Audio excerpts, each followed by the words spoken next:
Chapter 12. And Job answered and said, No doubt but ye are the people, and wisdom shall die with you. But I have understanding as well as you. I am not inferior to you. Yea, who knoweth not such things as these? I am as one mocked of his neighbor, who calleth upon God, and he answereth him. The just, upright man is laughed to scorn. He that is ready to slip with his feet is as a lamp despised in the thought of him that is at ease.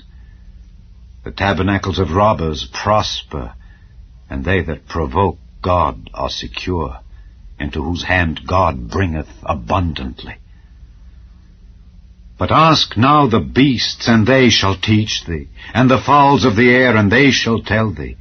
Or speak to the earth, and it shall teach thee, and the fishes of the sea shall declare unto thee. Who knoweth not in all these that the hand of the Lord hath wrought this?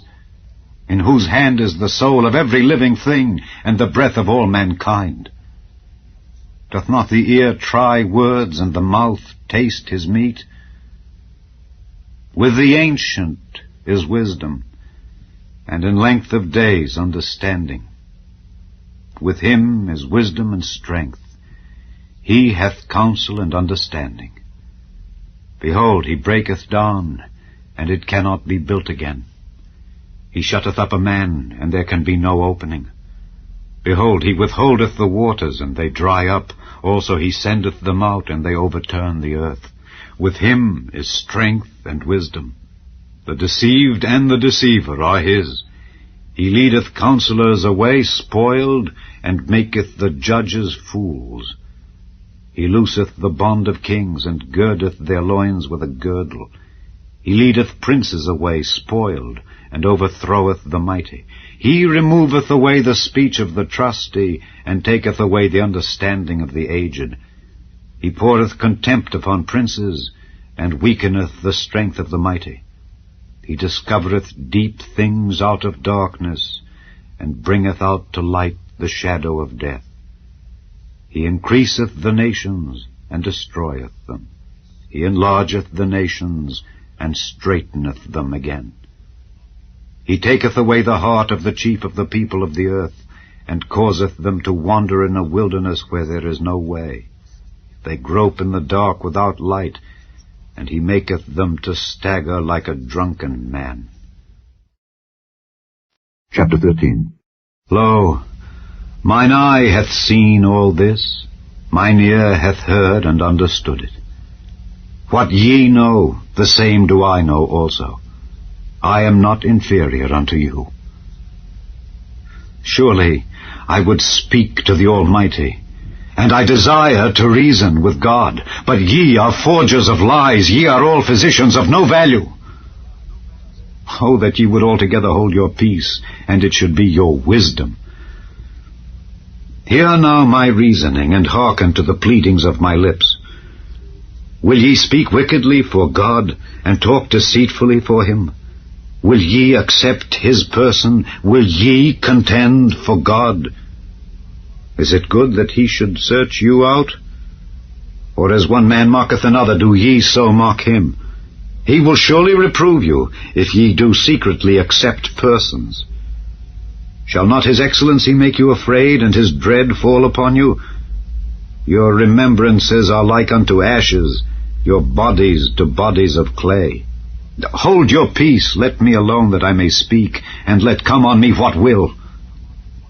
Wherefore do I take my flesh in my teeth, and put my life in mine hand? Though he slay me, yet will I trust in him. But I will maintain mine own ways before him. He also shall be my salvation, for an hypocrite shall not come before him. Hear diligently my speech and my declaration with your ears. Behold now, I have ordered my cause. I know that I shall be justified. Who is he that will plead with me? For now if I hold my tongue, I shall give up the ghost. Only do not two things unto me, then will I not hide myself from thee. Withdraw thine hand far from me, and let not thy dread make me afraid. Then call thou, and I will answer, or let me speak, and answer thou me. How many are mine iniquities and sins? Make me to know my transgression and my sin. Wherefore hidest thou thy face, and holdest me for thine enemy? Wilt thou break a leaf driven to and fro? And wilt thou pursue the dry stubble? For thou writest bitter things against me, and makest me to possess the iniquities of my youth. Thou puttest my feet also in the stocks, and lookest narrowly unto all my paths. Thou settest a print upon the heels of my feet. And he as a rotten thing consumeth, as a garment that is moth-eaten. Chapter 14. Man that is born of a woman is of few days and full of trouble.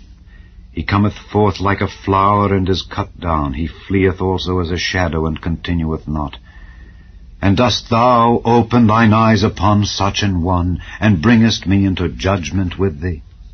Who can bring a clean thing out of an unclean? Not one. Seeing his days are determined, the number of his months are with thee, thou hast appointed his bounds that he cannot pass. Turn from him that he may rest, till he shall accomplish as an hireling his day. For there is hope of a tree, if it be cut down, that it will sprout again, and that the tender branch thereof will not cease. Though the root thereof wax old in the earth, and the stock thereof die in the ground, yet through the scent of water it will bud and bring forth boughs like a plant. But man dieth and wasteth away. Yea, man giveth up the ghost, and where is he?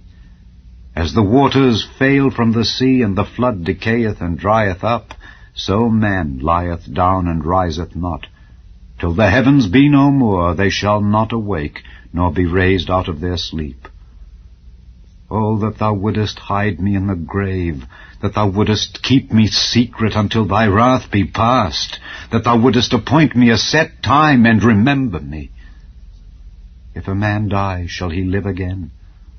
All the days of my appointed time will I wait, till my change come. Thou shalt call, and I will answer thee. Thou wilt have a desire to the work of thine hands. For now thou numberest my steps. Dost thou not watch over my sin? My transgression is sealed up in a bag, and thou sewest up mine iniquity. And surely the mountain falling cometh to naught, and the rock is removed out of his place. The waters wear the stones. Thou washest away the things which grow out of the dust of the earth, and thou destroyest the hope of man. Thou prevailest forever against him, and he passeth. Thou changest his countenance, and sendest him away. His sons come to honor, and he knoweth it not, and they are brought low, but he perceiveth it not of them. But his flesh upon him shall have pain, and his soul within him shall mourn. Chapter 15. Then answered Eliphaz the Temanite, and said, Should a wise man utter vain knowledge, and fill his belly with the east wind? Should he reason with unprofitable talk, or with speeches wherewith he can do no good? Yea, thou castest off fear, and restrainest prayer before God. For thy mouth uttereth thine iniquity, and thou choosest the tongue of the crafty. Thine own mouth condemneth thee, and not I. Yea, thine own lips testify against thee. Art thou the first man that was born, or wast thou made before the hills? Hast thou heard the secret of God, and dost thou restrain wisdom to thyself? What knowest thou that we know not? What understandest thou which is not in us? With us are both the grey-headed and very aged men, much elder than thy father. Are the consolations of God small with thee? Is there any secret thing with thee? Why doth thine heart carry thee away, and what do thy eyes wink at, that thou turnest thy spirit against God, and lettest such words go out of thy mouth? What is man that he should be clean, and he which is born of a woman that he should be righteous? Behold, he putteth no trust in his saints. Yea, the heavens are not clean in his sight. How much more abominable and filthy is man, which drinketh iniquity like water? I will show thee, hear me, and that which I have seen I will declare, which wise men have told from their fathers, and have not hid it, unto whom alone the earth was given, and no stranger passed among them. The wicked man travaileth with pain all his days, and the number of years is hidden to the oppressor. A dreadful sound is in his ears. In prosperity the destroyer shall come upon him. He believeth not that he shall return out of darkness, and he is waited for of the sword. He wandereth abroad for bread, saying, Where is it? He knoweth that the day of darkness is ready at his hand. Trouble and anguish shall make him afraid. They shall prevail against him as a king ready to the battle. For he stretcheth out his hand against God, and strengtheneth himself against the Almighty. He runneth upon him, even on his neck, upon the thick bosses of his bucklers, because he covereth his face with his fatness, and maketh collops of fat on his flanks. And he dwelleth in desolate cities, and in houses which no man inhabiteth, which are ready to become heaps. He shall not be rich, neither shall his substance continue, neither shall he prolong the perfection thereof upon the earth. He shall not depart out of darkness. The flame shall dry up his branches, and by the breath of his mouth shall he go away. Let not him that is deceived trust in vanity, for vanity shall be his recompense. It shall be accomplished before his time, and his branch shall not be green. He shall shake off his unripe grape as the vine, and shall cast off his flower as the olive. For the congregation of hypocrites shall be desolate, and fire shall consume the tabernacles of bribery. They conceive mischief, and bring forth vanity, and their belly prepareth deceit. Chapter 16. Then Job answered and said, I have heard many such things. Miserable comforters are ye all. Shall vain words have an end? Or what emboldeneth thee that thou answerest? I also could speak as ye do. If your soul were in my soul's stead, I could heap up words against you, and shake mine head at you. But I would strengthen you with my mouth, and the moving of my lips should assuage your grief. Though I speak, my grief is not assuaged, and though I forbear, what am I eased? But now he hath made me weary, thou hast made desolate all my company, and thou hast filled me with wrinkles, which is a witness against me, and my leanness rising up in me beareth witness to my face. He teareth me in his wrath, who hateth me. He gnasheth upon me with his teeth. Mine enemy sharpeneth his eyes upon me. They have gaped upon me with their mouth. They have smitten me upon the cheek reproachfully. They have gathered themselves together against me. God hath delivered me to the ungodly, and turned me over into the hands of the wicked. I was at ease, but he hath broken me asunder. He hath also taken me by my neck, and shaken me to pieces, and set me up for his mark. His archers compass me round about. He cleaveth my reins asunder, and doth not spare. He poureth out my gall upon the ground. He breaketh me with breach upon breach. He runneth upon me like a giant.